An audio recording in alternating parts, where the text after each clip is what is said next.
Despite a 31% tariff on South African imports to the United States, one South African business is excited about its expansion. Brown's Group, a frozen food manufacturer, is expanding its business in preparation for the US market. Business reporter Ntokozo Khumalo has more. Inspired by a child's birthday party where the homemade corn dogs were a hit, Brown's Group was born 5 years ago at the height of the COVID-19 pandemic. From a small factory in Kaya Sands, it's now expanding its operations after penetrating retailers including Shoprite, Checkers, Pick n Pay, and selected spas. We're infamously known as the corn dog people, so I'm known as the corn dog lady, a title I'm very happy to own. But yeah, we make convenience foods and frozen foods and snacks for South Africa, and now we are privileged enough to share those flavors and those expertise with the rest of the world. She says while the 31% tariff on SA imports to the United States came as a surprise for many, their business had prepared for any eventualities, keeping their heads down to focus on improving production capacity and product quality. Brown's is in talks with two large US retailers to make its products, including the American favorite snack, corn dogs, available in the country.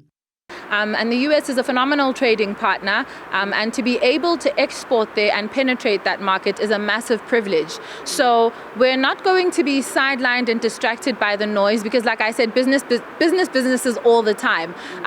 But the fact of the matter is that trade continues because tomorrow waits for nobody. So everybody can crawl up into a corner and cry, but the thing is, people woke up this morning and they went to work, they did their jobs, salaries will be paid, bills need to be paid, kids will go to school, and the world will continue.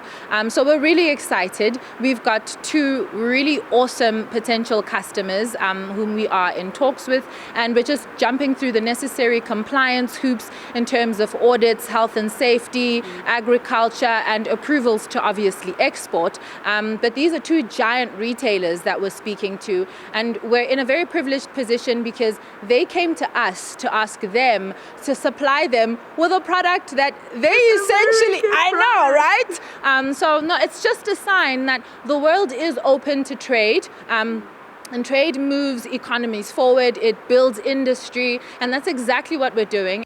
She says she's encouraged by how the South African government is tackling the issue.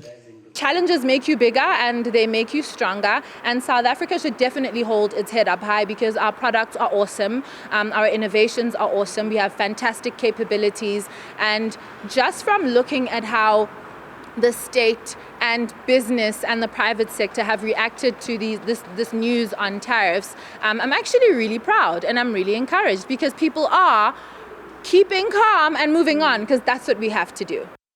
The South African government is strategizing on the best approach to handle its trade relationship with the United States.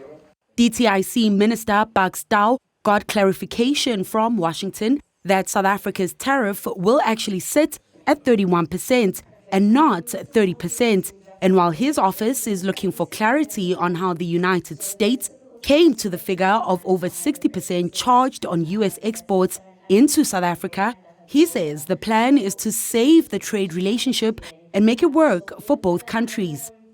We've also significantly invested in the context of us as a country in the US. So we've got significant investments through Sasol, SAPI and others that have gone into the US markets. We've got companies that have listed on the US Stock Exchange, so in New York. So in reality, we are investors in so much as they're investors in our country. So it is important that we deal with bilateral trade issues. So we will be engaging on those issues. Dow says it would be premature for the government to react without thoroughly working through the issue as it has layered implications, including the future of the African Growth Opportunity Act. Trade ministers on the continent will be meeting to chart a way forward collectively. So yes, we will put issues related to AGOA, in particular for those countries that trade under AGOA. The US has confirmed that the AGOA summit is taking place this year.